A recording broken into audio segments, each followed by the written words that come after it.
ট্রিকোনোমেট্রি শব্দটি ট্রাই অর্থ তিন, গণ অর্থ ধার, মেট্রন অর্থ পরিমাপ দ্বারা গঠিত।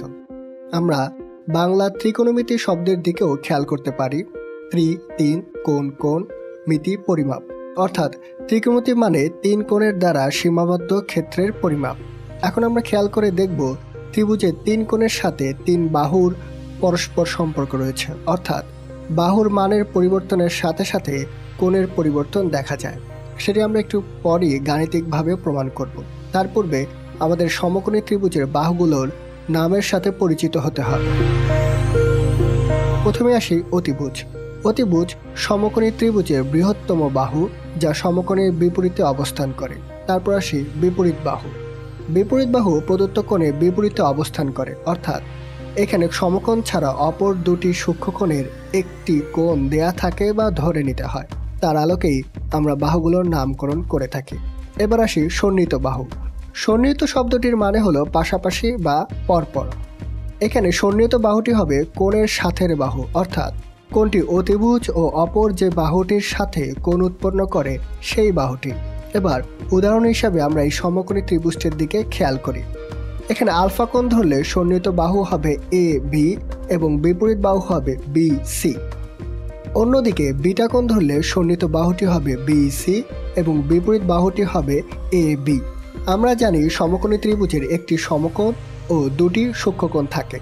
দুটি সূক্ষ্মকোণের একটিকে ধরে যে তিনটি বাহু গঠিত হয় সেগুলোর 6টি অনুপাত পাওয়া যায়।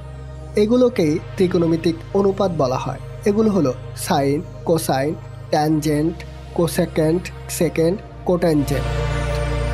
এবার আমরা কোণের সংজ্ঞার কথা স্মরণ করি। কোণের সংজ্ঞাটি কি ছিল?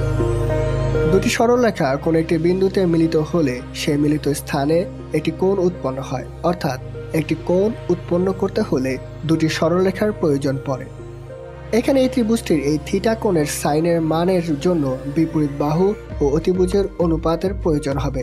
একইভাবে কজের জন্য সন্নিহিত বাহু, অতিভুজ এবং ট্যানের জন্য বিপরীত বাহু, সন্নিহিত বাহুর অনুপাত। এবং অনুপাতের এই ছকটি অবশ্যই আমাদের মনে রাখতে হবে।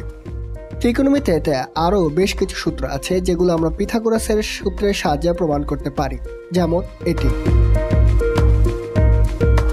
সাধারণ গণিতের এই 9.1-এর গাণিতিক সমস্যাগুলি সমাধানের জন্য আমাদের শুধুমাত্র দুটি ট্রিক মনে রাখতে হবে। যে অনুপাতগুলো দেয়া থাক না কেন আমরা সবসময় সাইন কজে নিয়ে আসবো, অর্থাৎ ট্যান, কট, সেক, কোসেক যেটাই থাকুক না কেন আমরা সবসময় তাদের সাইন কজে নিয়ে আসবো। নিচের উদাহরণটি খেয়াল করি। 2. মান দেয়া থাকলে আমরা ত্রিভুজটি অঙ্কন করে প্রতিটি বাহুর মান বের করব। ধরা যাক এ বি সি সমকোণী ত্রিভুজের বি কোণ সমান সমকোণ এবং ট্যান এ সমান √3 হলে √3 sine A into cos A equal 3/4। সত্যতা যাচাই করো। এক্ষেত্রে আমরা ট্যানের দেয়া মান থেকে সম্পূর্ণ ত্রিভুজটি অঙ্কন করব এবং সাইন কজের মান বসিয়ে সমস্যাটি সমাধান করব।